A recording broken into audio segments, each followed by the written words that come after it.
Yeah, and then my verse, Super Bay Area verse. I say, pull up, get hit with that sheesh when I walking in my shoes, and let's see who go the hardest.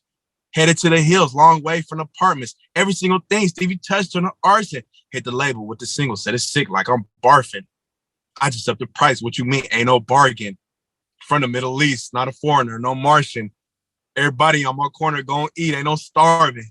Babe boy drip down, fear of God. We ain't scary at the church, but we fearing God. At the function, we gonna turn up if you hear or not.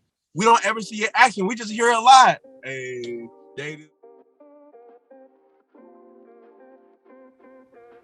His parents are from a country that is no longer, and he grew up in one of the most culturally diverse areas of the country. In this episode of Testimony, a Musician's Story, the Middle Eastern Bay Area rapper Marc Stevens shares his Christian testimony. Marc talks about his people being persecuted for their Christian faith and how his experience as a Rapzilla Freshman has been a revival of his heart. Additionally, he breaks down Yeah Right, Say That featuring Porsha Love, Run Up, and We the Wave featuring Mission in the 4-song breakdown. I'm Gayliga Brown, and this is Sound Seekers Presents Testimony, a Musician's Story. What's up, everybody? This is Marc Stevens, and this is my testimony.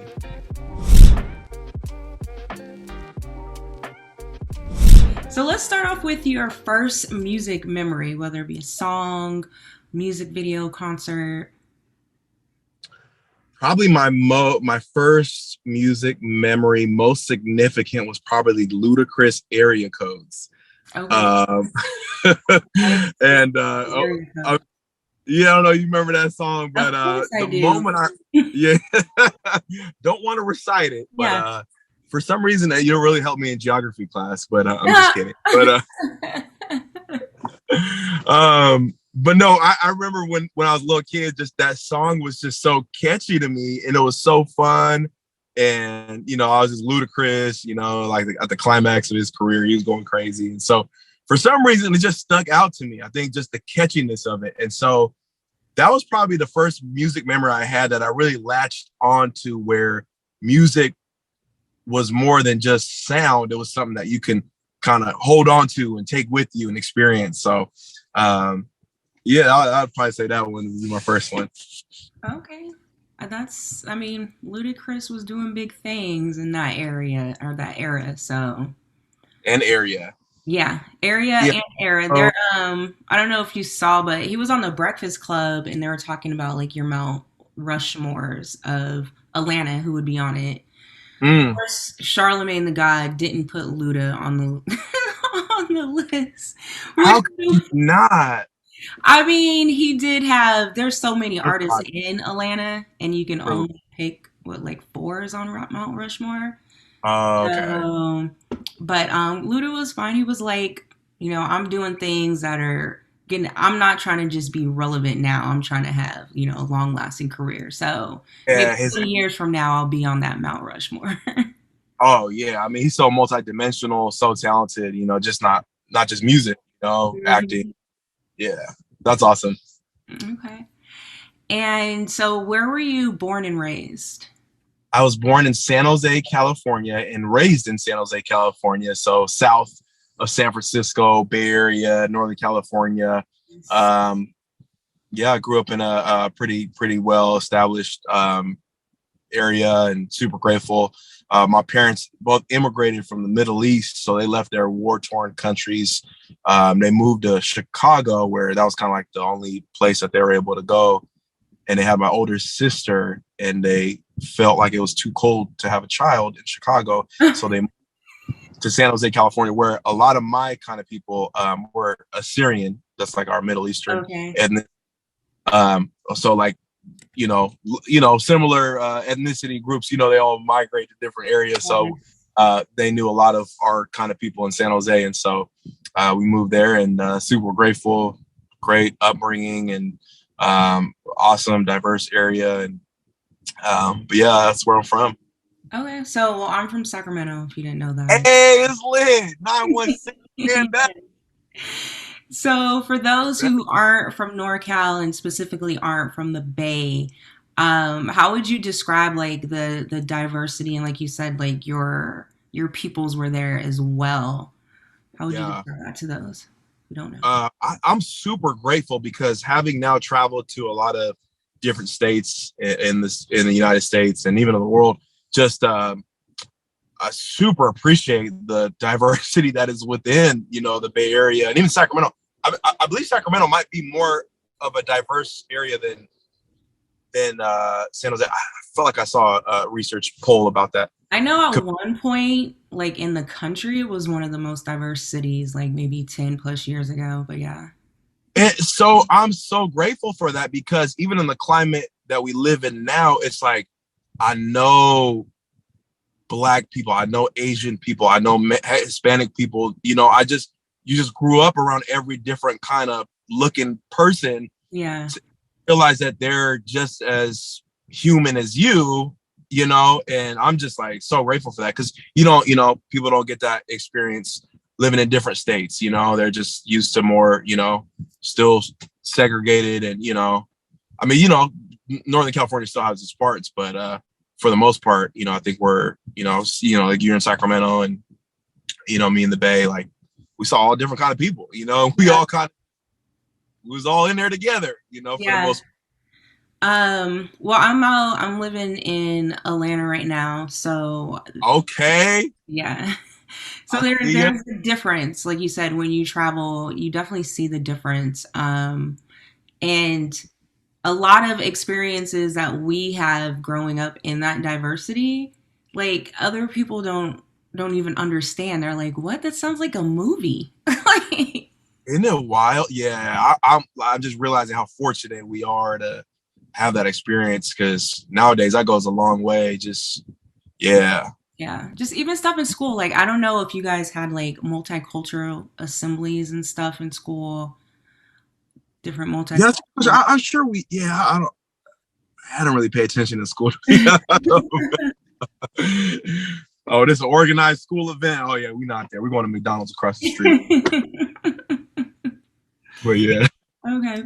So, do you have any siblings? Yeah, I got an older sister who still lives in the Bay. And so it's us two and my folks. And okay, so you grew up, you said you're Syrian, right? So you got to put the A in front of the Syrian. Sorry. So a little different. It's all good. There's no country anymore. But like our people group like kind of reside, kind of like dispersed all amongst the Middle Eastern countries. So like Iraq, Iran, just that whole different area, Lebanon. My mom's from Lebanon, my dad's from Iran, but they're both Assyrian. Got it. And so now, since we don't have a country anymore, we're still a people group, but we're like dispersed all over the world. So I have cousins that had to go to Australia, when they left their Middle Eastern countries. And then I've got cousins in Chicago. Obviously, my parents went there, and then cousins in Boston as well. And then a lot of us are in like San Jose and Central California now. But how do you feel like your parents literally, came from a country that no longer exists? So I know there's all kinds of like impact on that. But is you, I guess, like second generation of like having no country, how does that play in your identity? Yeah, it's weird. I feel like it's a missing piece of me. When my parents moved here, they didn't like where they came from, so they were just like, hey, we're American from now on, so they didn't like, we went to like our cultural type church growing up like every once in a while, so like we understood like that's who we were culturally, Assyrian, and my parents would speak the language. We'd have friends that are Assyrian too that we grew up with, and so definitely experienced all that. But just I don't know, just kind of thinking about it a little bit more, it's like our people don't have a country anymore. It's different. I don't know how to feel. It's like, dang, we don't exist no more. It's like we're going extinct or something. I mean, it's wild. I mean, coming from like a Black person who we say like we may not know exactly where we came from in Africa, just that we came from there, but there's still a continent, and most likely that country is still there. So we know that much. We may not be able to trace it all the way back, but we know that much. But you don't have a country. So Yeah, that's that's why. But so I mean, similar, like like we had, like we're somewhere in the Middle East. We was somewhere from out there. Yeah. yeah, interesting. Okay. And so then what was the predominant religion of the Middle East So and everything where your parents are from? it's called Eastern Orthodox, but it's like a form of Christianity. Okay. More of a Catholic type vibe. Priests lighting shaking the incense or whatever at the church service, going behind the curtains and do giving their sacrifice. You're doing the sacrifice, unto the Lord on your behalf. Like kind of Catholic vibes. So, but yeah, like definitely like probably Christian is the most associated with my people group. So that's why like when you hear like persecution in those countries, it's like usually my people group who are still out there that are the ones that getting persecuted for their faith, Christianity. So, so that's like, I mean, the persecution part isn't cool, but just, that's a blessing to, kind of have that in our culture, Christianity. So, but it was more so like of a cultural thing when we were growing up. So it's like, oh, our people go here on Sunday, but we didn't really know what was going on, type vibe. But, at least it's part of the culture, I guess, was cool. So. Okay, so you were going to this church mainly to be a part of the culture, be around your peoples. Um, when did your relationship with Christ form on your own? Yep.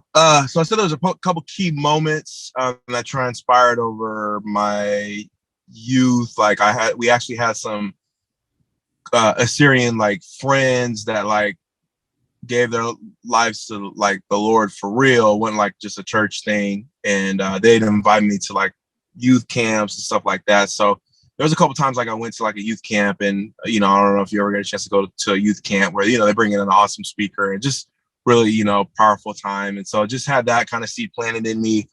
My parents, fortunately, they were able to put me in a Christian high school for my freshman year. And so being in that environment, obviously like not all the kids were Christian or try to live that way, but the school would host speakers coming in, and just some really powerful moments. I remember, oh man, like I could sense God's presence, but not really kind of put a language to it. So, but I, took it as a seed in that time of my life. And then it wasn't until right before I get to college is where I met this Christian rapper who could freestyle for like 10 minutes and just make it sound, I mean, just the most amazing, talented rapper. And his testimony is super powerful. Him and his parents both got delivered from heroin. And they gave their lives to Jesus. And just the most tender-hearted, amazing people that I've ever met in my life. And the son, who's a rapper, was just incredible. I'm like, this dude, you just hear music rap on the radio, wherever, you hear Bay Area rap and all that stuff. It's lit, it's fun, or it's whatever. But here comes this dude who loves Jesus with all of his heart and can out rap anybody. I was just like so blown away. Yeah. And he really he started to like take me out to like his concerts. He'd bring me in on his studio sessions where there were these other Christian men of God that were just like so lit, but they were like in the culture too. So I'm like, whoa, this is like, how did these worlds collide? Yeah. How's it happening? And so that totally blew my world. Like just, it was super cool. Lifted my, God in the box lid. It really opened up my heart. And so long story short, late one night, we were coming back from a studio session.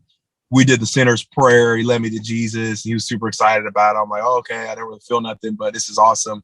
But that's the summer right before I went to college to UC Davis. I barely got in. I don't even know how I got in. I had a terrible GPA, dropped out of junior college, went back, kind of got my grades up a little bit, but still had a terrible GPA, but had a pretty good story, write your personal essay. I feel like that helped get me in. Shout out to my helped me write it. But I get in and, I'm looking to, go to a party, obviously get my life to the Lord in the summertime, but didn't really know how to walk that out. Yeah. And these group of Christian students, they intercepted me on campus, invited me to their events, like right when I got on campus a couple weeks in. And and just really encountered God for myself. I'm like, man, what are you guys doing? You guys coming here on your own accord? Like, you guys are worshiping Jesus and praying, have prayer meetings and Bible studies. Like, what? This don't make no sense. Y'all parents didn't bring you here? You know, like, y'all in trouble by the university? Like, no. Like, I was like, they were really going after God, and they were super nice, and they loved on me, you know? So it was like, I was like, this is amazing. I was so thankful to God that, you know, he plugged me into something like that. I really encountered Jesus for myself. He became real to me. You know, all those moments that I had in my life that I feel like those seeds were planted, they, you know, blossomed. I'm like, wow, that was the Lord's hand on my life, you know, every time. And just, we just saw his presence every week, you know, in a classroom that, you know, where they're teaching different subjects. We take over once a week and bring in our music equipment, and there 200 students would come out. I mean, this thing was lit. God was moving. People were giving their lives to Jesus.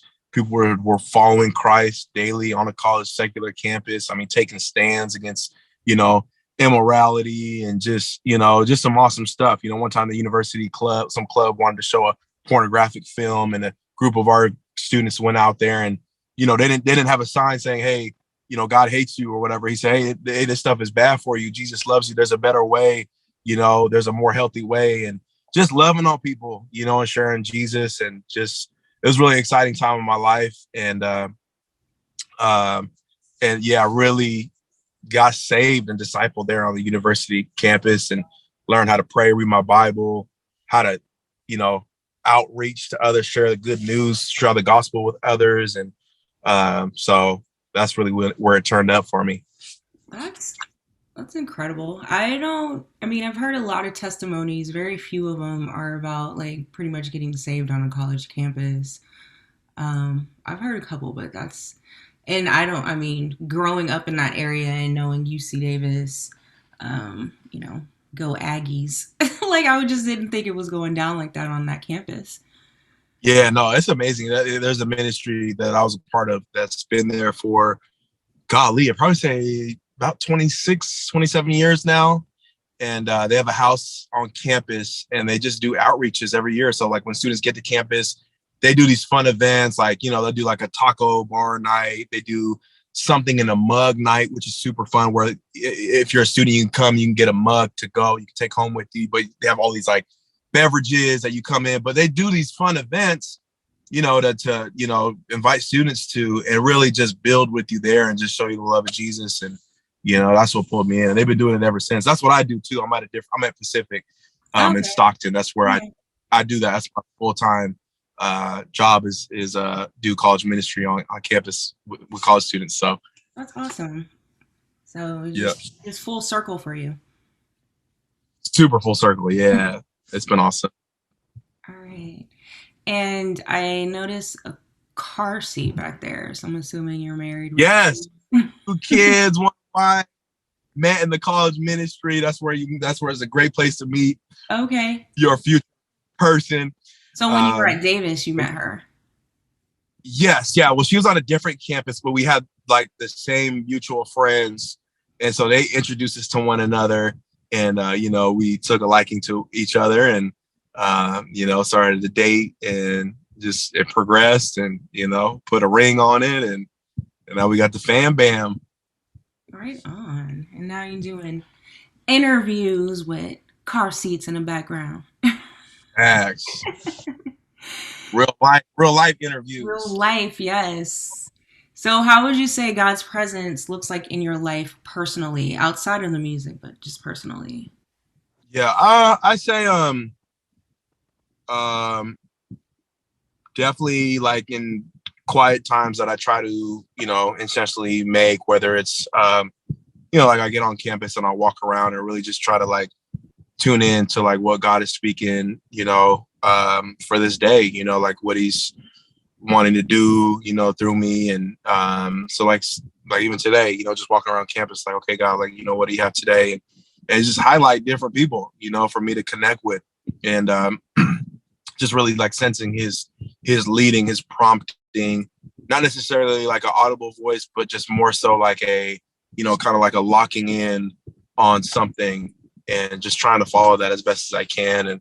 And you know, just throwing on some Mav City, you know, worship, That always is helpful to just engage in that way. And obviously prayer, reading your Bible, definitely, helps, just realizing his presence, Okay.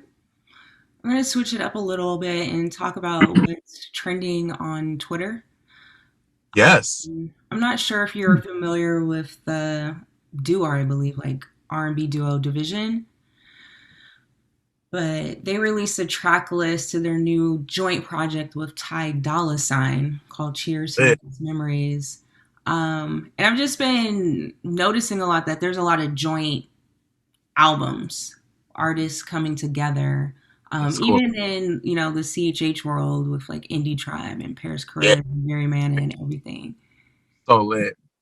So why do you think that joint albums are like popular right now?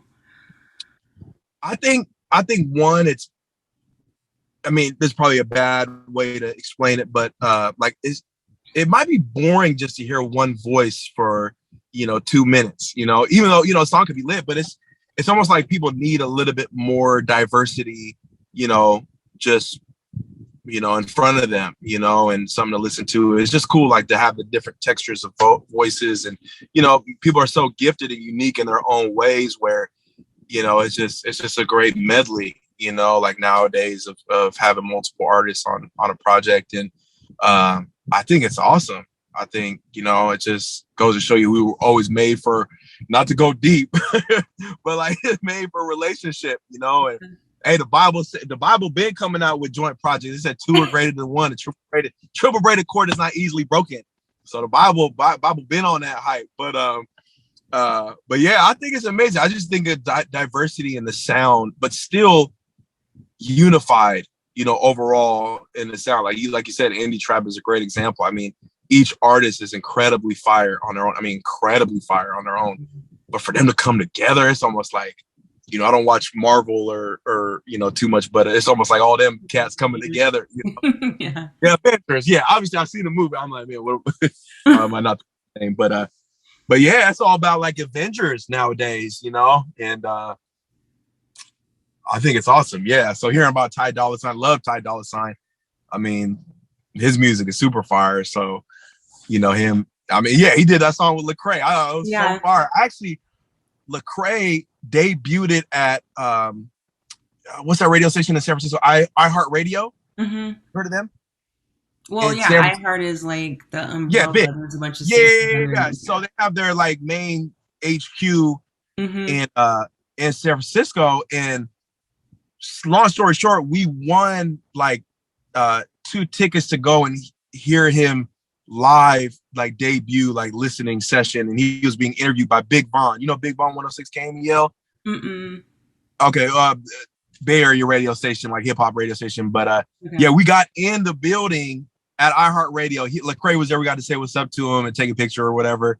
And but he released a song. That was the first time it was being heard. Him and Ty Dolla $ign, and it was a cool moment. But I was like, man, that is so lit. Now Lecrae's going crazy with all that. But okay, so let's start talking about your music start. How did you even get started in music? I got started as a kid doing music. My parents forced me to do classical piano training for like 10 years.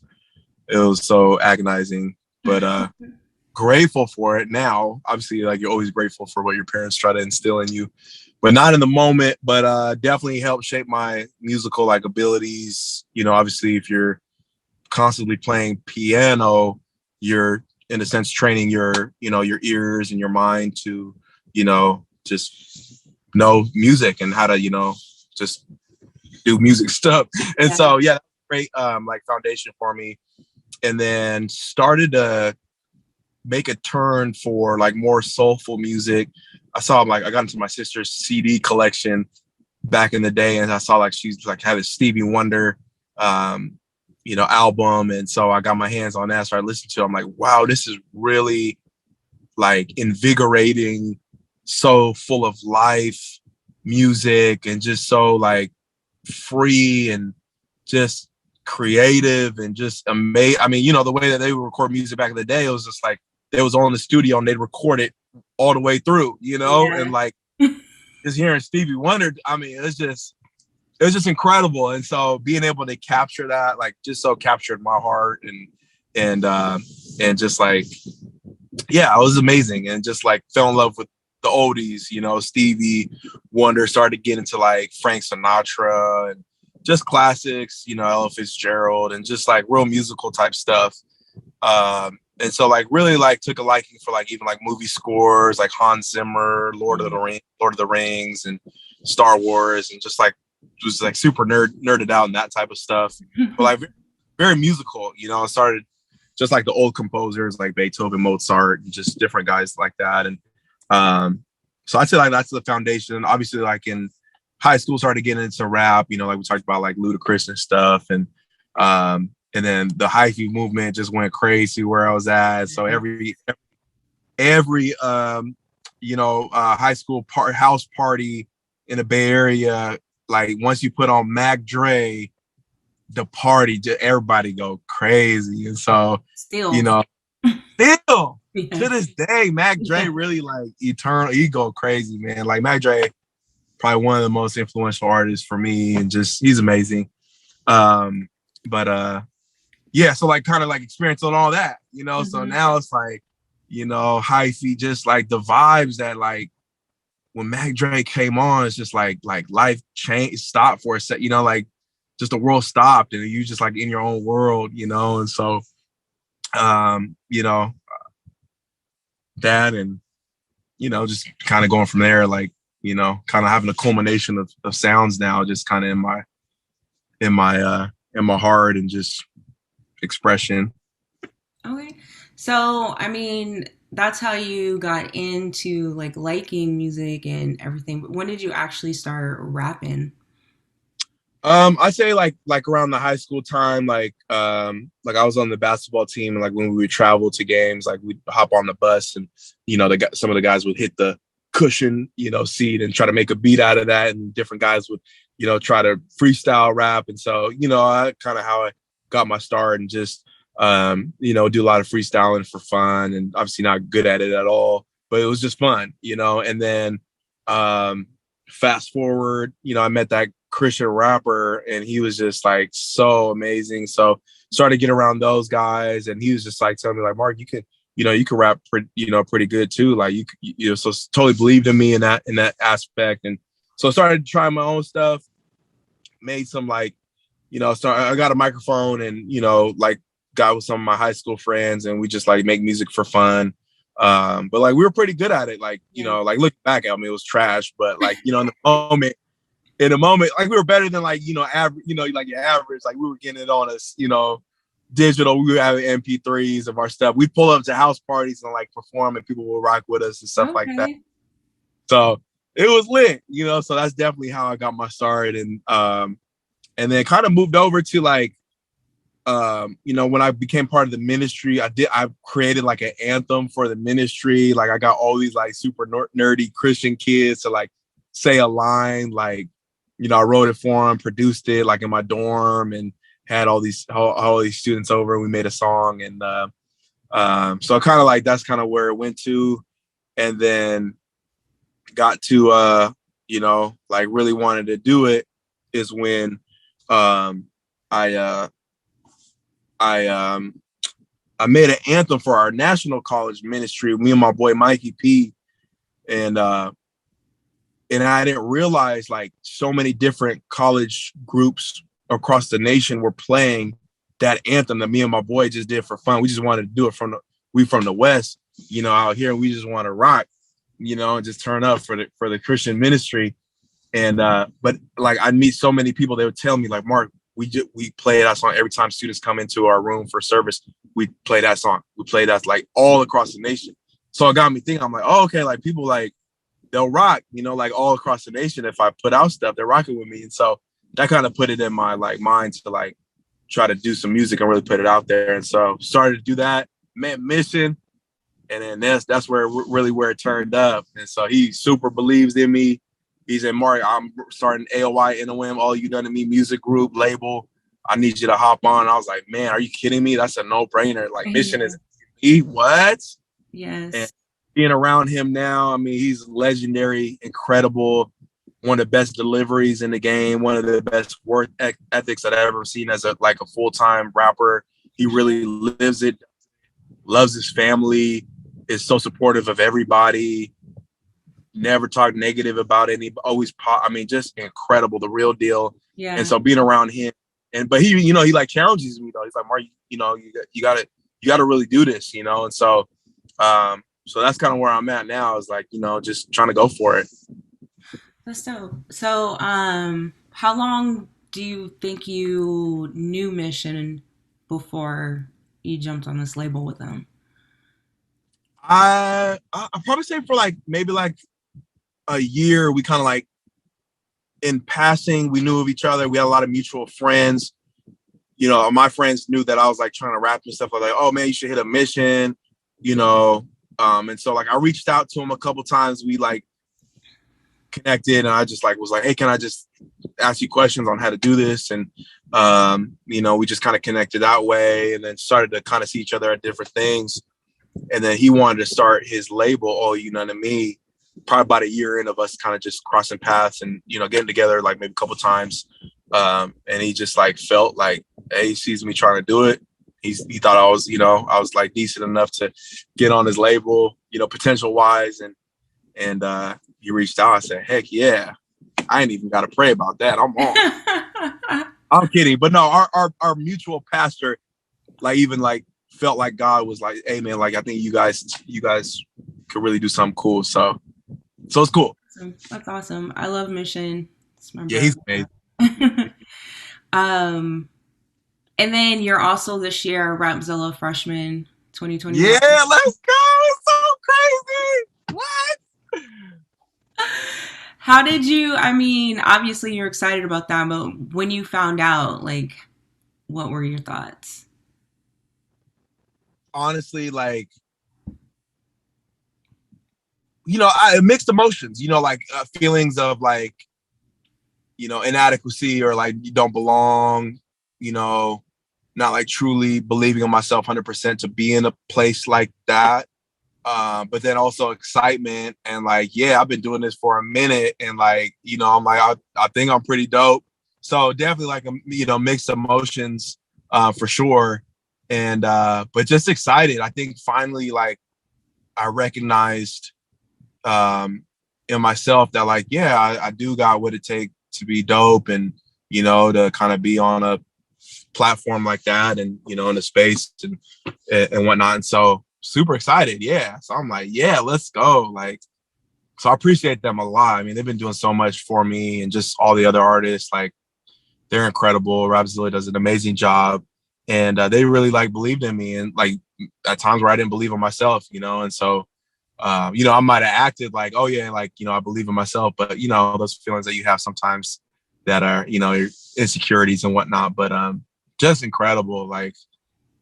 Even the event that they put on in Atlanta, which we got to be part of, this whole year, last year, I didn't even want to do music no more. I was so hard to write.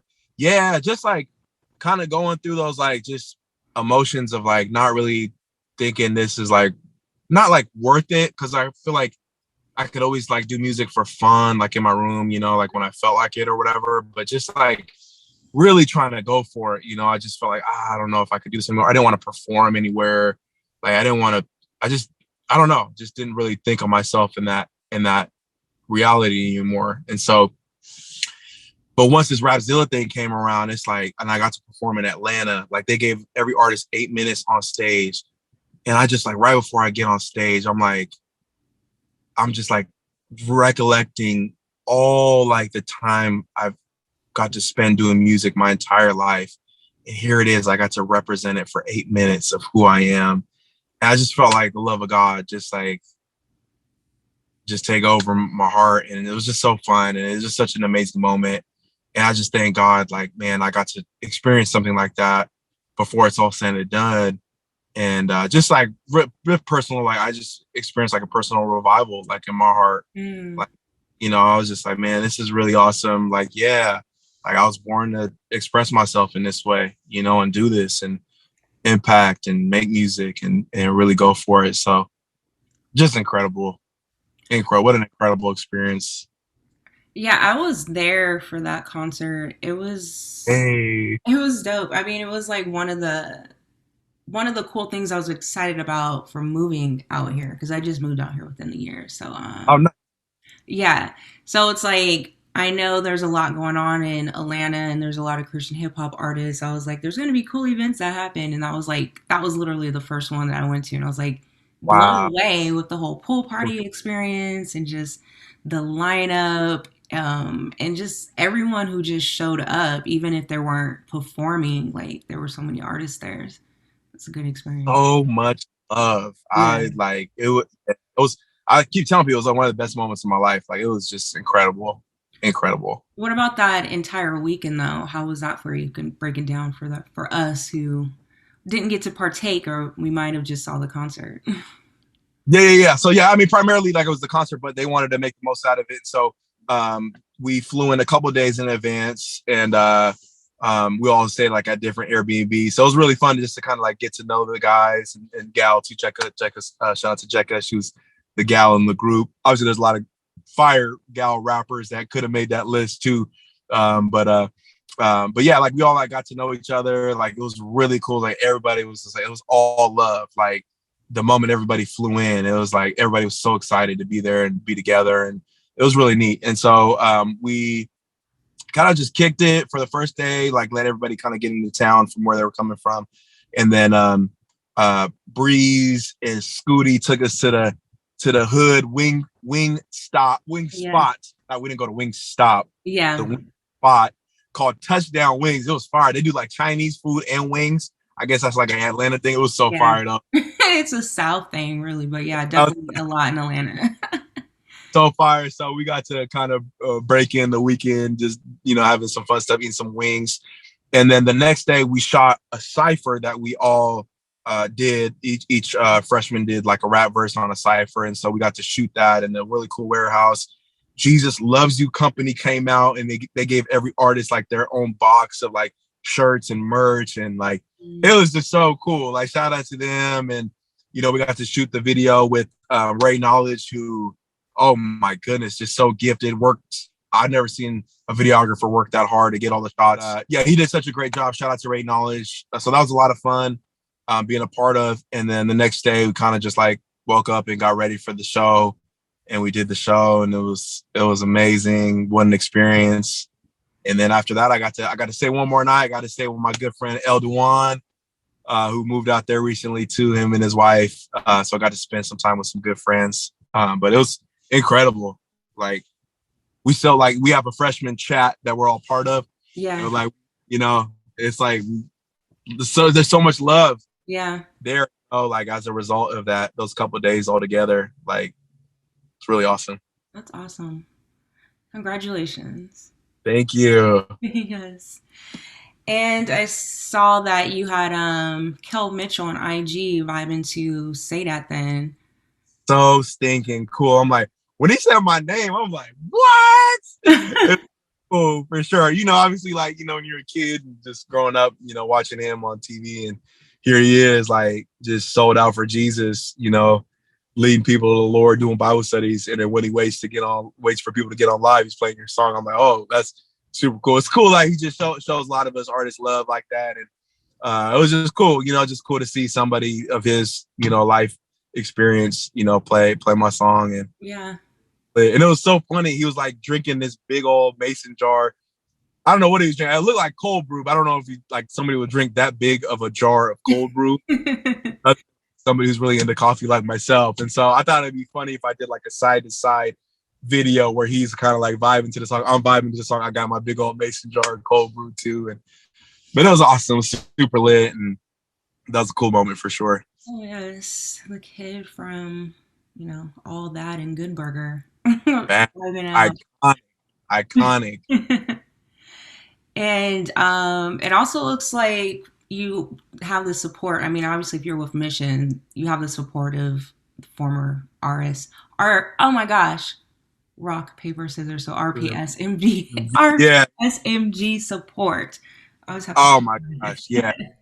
Just, I mean, you think about some of like the best to ever do it musically in the space and the genre. I mean, from sound to, you know, lyricism. I mean, just from movement standpoint, like I wore during the Cypher where they were shooting the video for the Cypher in Atlanta. I intentionally wore Mission and Brandon have these shirts, like vintage shirt that they created. It was like RPSMG and AOI NOM. Like I wanted to wear that because I feel like those guys really like have been my biggest inspiration and help, and just really feel like, man, they're so much a part of like what I'm doing now. And so, yeah, they the ones for sure. I love them. I also just love hearing just the Bay Area sound and all over like the Christian hip hop playlist, and just it's lit right now. It's I'm trying to figure out like, obviously that's a big, you know, just kind of hearing my upbringing and, you know, you being from the area too, you know, how influential that sound is just to, I mean, us locally, but, you know, worldwide too. But it's like, I got like music side, you know, like a musical side to me too. But like, it's always like, man, I just want to do the Bay Area, you know, joints, but we trying to figure it out. But so you gotta try to have a mix. You can't just it's the mix for me. Yeah. It's the mix for me. Yeah. And I saw you have a new song on to something with V Rose. Yes. She's also from the area, Sacramento. She is. No, I forget that. Yeah, she's from Sacramento. You know, we really got some legends came out that way. Yes. Yep, that's the new one just dropped today. Super excited. V Rose just went to town on that one. She's just flawless in her singing ability. Totally killed it, and it's a fun song. I'm super excited about it. It's dope. Do a little singing on there, so cool. All right. Awesome. And then I want to move on to our 4-song breakdown, where the artist raps, recites a verse, and discusses what's going on between the lines of the song story. So for you, I had selected Yeah Right, Say That with Porsha Love, Run Up, and Wave with Great selection. So if you don't mind starting with Yeah Right, just picking a verse and you can recite it, rap it, and then just break it down. Yeah. So Yeah Right, super fun, and one of them like kind of the baby type beats. And I really like the hook, and some of the metaphors that I say in the verse are super fun to me. So yeah, right. I probably like my favorite 4 bars in that song. I say, I shoot my shot and I'm feeling like, I shoot my shot and I'm feeling like Devin. I'm in the book of John, feeling so legend. Satan, like, can we talk? My name is not Tevin Campbell. Remember that Tevin Campbell song? Can we talk? Damn, I had the single. Girl, I want to know your name. Yes.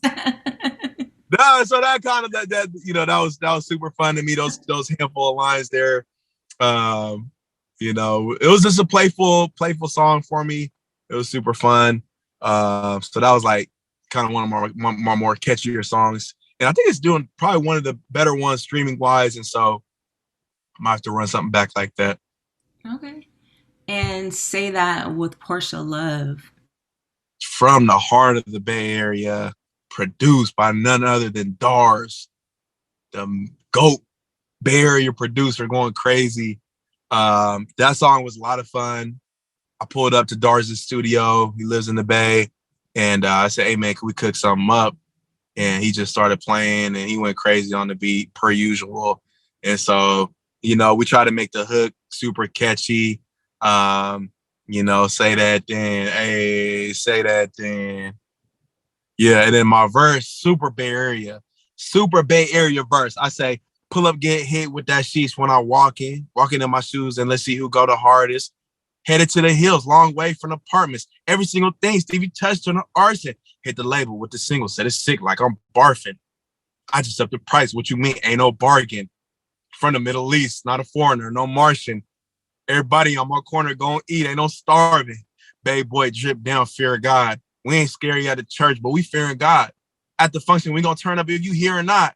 We don't ever see your action. We just hear a lot. Hey, they do the talking, the doing. Peace.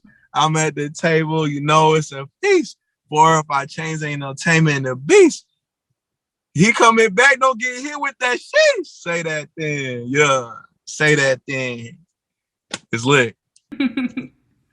Definitely lit. Okay. That is so Bay Area. Like No, everything bitch. about that is so Bay Area. When I went to that second 4, you know, I kind of started off like I got to start off a song, but then when I went to hit the label with the single, said it's sick, like I'm barf. That's that Bay Area. The single said it's sick, like I'm barfing. I just said the price. What you mean? Ain't no bargain. From them, yeah, it went crazy. It went crazy. So why the decision to put Porsha Love on that Bay Area sound? Because Porsha is from Detroit, and Detroit and the Bay, like are bro and sis. Like they got a similar sound out there too. And Porsha, we did a song. She got me on her song Ghetto a couple years ago. She reached out to me, didn't know me, we didn't know each other, and she reached out and was just like, "Hey, like I heard about you. Like this, like I need like a West Coast, you know, type rapper." And we just became instant buddies. And she's so amazing. She's going super crazy right now. And but anyways, like she got me on that song. We had such a good time. It was a lot of fun and just build up this awesome friendship. And then when I made that song, I'm like, wait a minute, I think I need Porsha on this second verse. And she went so crazy. I mean, the punchline she had in there, I mean, each one is like you could put it as an Instagram caption like for days. So she went super crazy. Shout out to Porsha. She's going extremely crazy right now. She is. And, yeah, when she came out to do the video, like I learned a lot from her too. Like just the way that she moves, you know, like in her music career, and like she's really like led by the Lord, and like not every opportunity like is, you know, a God opportunity. And like just hearing that from her, like it's so cool. And to see where she's at right now and all the open doors and the opportunities that she's getting. So I'm super inspired by Porsha. She's amazing. So I actually will be interviewing her tomorrow. So Oh, so I'm excited to herself. get to know more of her. Because I honestly I didn't know of her until the Rapzilla concert. Okay, yeah. She got it pulled up a couple times. Yeah. I think on Orange Rose's songs. Obviously, she came up for Say That Then, but because I was like, who is that? And then she was just like everywhere. Now, like I see Porsha Love everywhere. I'm like, okay. Yeah, Porsha Love everywhere. All right, let's do Run Up. Yeah, Run Up. We originally did that to a different beat in my house. We were just like, I actually made it. I made the beat myself, and then we obviously get it mixed and mastered by somebody else. And Brandon, talking about RPSMG, Brandon P, he mixed it for me, and he totally switched up the beat. Thank God, because he totally took it way up, like, you know, that RPSMG notch. So super grateful for Brandon for doing that. But yeah, that song is like, you know, like a real catchy vibe, you know, a little bit more singing, just like kind of more bouncy too. So, you know, gotta run up to go up, yeah. Don't tell us, show us, yeah. Gotta run up to go up, yeah. Don't tell us, show us, yeah. Gotta run up to go up, yeah. Just real king of tell us, show us, yeah. OG told me I could be a star. I found who I was, and that's on God. Had to make it through a whole lot. Had up going when the Saints when they march. Gotta run up to go up, yeah. Don't tell us, show us, yeah. Gotta run up to go up, yeah. Don't tell us, show us. You know the way Brandon made the beat bounce is going crazy. And so yeah, that was a fun like bouncy song. You know, it was a little like kind of like diversifying my sound, and I really enjoyed that song front to back. It was fire for sure. Okay. And We the Way featuring Mission. Yes, we made that song in Mission's kitchen, and we recorded the vocals in his pantry. So we really cooking up in the kitchen, y'all. We were literally. Yeah. So that was fun. Yeah, just like me and Mission during that time, we were doing a verse a day for 16 days straight, and we would drop it on Instagram. And so we'd like find like a beat online that was already a song, like that was already out, and we took the instrumental, and we were just like in this writing frenzy. And we heard this beat, and we're like, man, okay, this could be a song. And so we started writing the hook and did our own verses. But it was like one of them like catchy ones, and it was a lot of fun. We the wave. We the wave. Right before I eat, I'ma pray. Watch me lean, watch me sway. We gonna work it up all day. I'm a beast, you the prey. Want me do my dance like that? Yeah. Want me lean, want me sway. We gonna run it up all day. Just real catchy anthem type vibe. Super fun to perform, and Mission killed his verse per usual. And it's one of them, just wavy anthem, chant, big vibes. Big vibes for sure. I'm sorry, wait, can you hold on? My grandma is here. Yep. Hey, what's up, Grandma? Hold on, Grandma, hold on. I've got about so the fam almost done, like 10 more minutes, okay? All good, no worries. Oh, you're talking to Grandma. Okay, my bad. Wyatt Earp about to be on. It's about the autoplay, okay? This episode ended. The autoplay will come on. Don't worry. Wyatt Earp ain't going nowhere.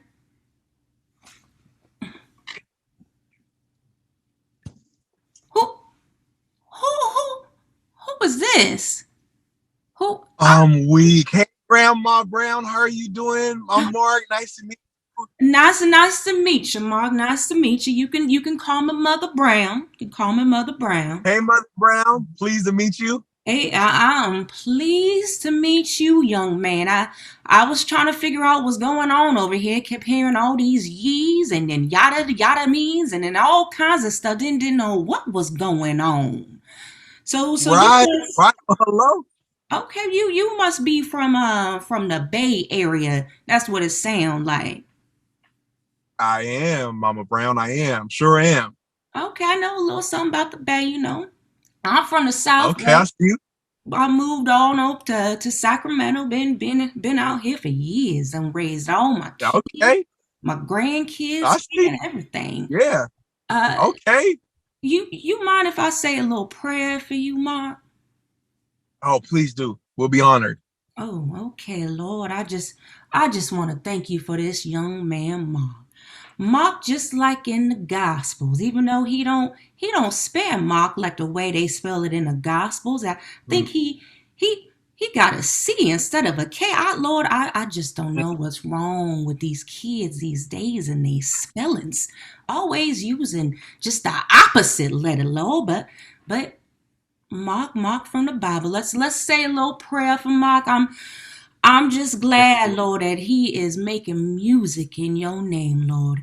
Even if he's saying all kinds of sound effects that don't make no sense, no words like ye and yada and all that stuff. I don't know what ye is, Lord, but as long as he yeeing for the Lord, as long as he is yeeing for you, Lord, I don't care what it is that he say. He can yada I mean in the name of Jesus all day, Lord. Just yada I mean in the name of Jesus, Lord. I'm just so glad just to see young folk like him, just what they call it, hyphy for Jesus, Lord. Yeah. Yes. Making hyphy music, just like Mac Jesus. No. Yeah. Dre, rest in peace, Mac Dre. I still get a little turn up at the functions when them young kids play that little Mac Dre. But I'm just glad that he macking for Jesus. This Mark macking for Jesus. Lord. He went from performing at house parties to making worship music, Lord. Yeah. That's a testimony, Lord. That's a testimony. And I just pray that he find balance and not just making all Bay Area hyphy sounding music, even though I love the way that sound. Just get my hips moving. And Lord, I love to dance. They used to call me Black Beauty back in the day. I still like to shake it, and I can shake it in the name of Jesus to young men like him. Yeah. So Lord, help him find that balance of Bay Area and all kinds of worldly sounds that represent you, Lord. I pray these things, Lord, in your son's name. Amen. Yes. Amen. Appreciate that. Yo, you're welcome, young man. I'll let you get back to my grandbaby Gaylika. Nice You're meeting you. amazing. Thank you. Thanks for the prayer. You're welcome. He ready for you, Gaylika. Let me go put on my Wyatt Earp. You know I love me some Wyatt Earp. Such a handsome man. Such a handsome man. Hey, Grandma Lynn. Thank you for entertaining my grandma. You see lit. She is lit. Grandma is fine. Grandma always lit. So I want to ask, how does God's presence look like in your life musically? How does God's presence work in my life musically? To be honest, I'd say mostly like when I'm playing piano, like I could feel God's pleasure over me when I'm playing piano. I feel like, yeah. So I definitely sense that. And then, there's times where like, I feel like where I'm just like kind of super raw, like recording onto a microphone, not necessarily like writing something, but letting whatever it is inside of me to just transfer onto the microphone. And I try to get as like raw as possible and don't think too much about anything and just like really be one with the music that I'm currently recording to. And just like, kind of just feel like, just kind of like being my authentic self and just really sensing God's presence there. And that's kind of a hard place to get to sometimes where, like, oh, I'm trying to make a song like this or that, you kind of forget about, like God's presence on, just in the busyness of trying to do different things. But I'll probably say that, like in my more sincere, raw moments is where I sense God's pleasure and presence. Right on. Okay. And now that you've completed this interview, who would you like to see me interview next? Whose testimony would you like to hear? Porsha Love. What? Well, I already got her on the list. But maybe. Yeah, that's dope. Who's super awesome? I don't know if you got him before, but Elijah Sharon. He's an awesome brother, friend of mine. What's the name? Elijah Sharon. Okay. Yeah, he's from Sacramento, born and raised. Amazing artist. Super consistent. Yeah, he's How do you spell incredible. his last name? Jaron. Okay, I'll have to look him up. Yep. Yeah, he'd be super fire. He's awesome. And then another kid that I love, he's amazing. He's also from Sacramento. His name's Dior X. C like as in cat? Z as in zebra. Z. Dior, like the brand X. And he's a really cool kid. He's just going after it. Him and another guy named Emilio. He's also a rapper too. Also another great artist to look into. They just drove to Texas to open up for the Invasion tour. Okay. So they literally drove from Sacramento all the way to Texas, and so they're just young kids that are really trying to go after what's in their heart, and so he'd be cool on there. Cool, I appreciate that. Yeah, and I appreciate you taking the time to talk to me in your car. I know. Wish I was in my office, but show you the. It's all good. I'm glad you made the interview appointment. So appreciate that. Thanks for reaching out and let me be a part of this. And I really appreciate your questions and like getting to know me and really drawing that out. And Grandma too was lit. Thanks. And